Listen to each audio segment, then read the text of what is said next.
තිනුලගේ අම්මා මොකක් හරි ප්‍රශ්නයක්ද තිනුලගේ?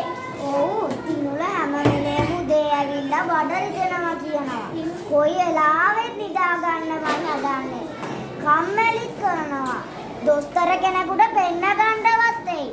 හා ටීචර්. බෑග් එක යම් පුළුවන්.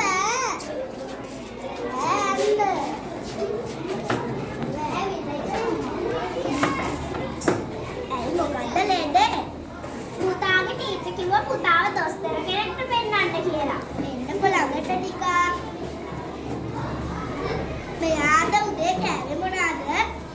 උදේට ඉල්ලන්නේ මෙලවලු රොටි. වත් කටේ තියන්නේවත් නැහැ. ඇටජාතිත් කන්නේ නැහැ.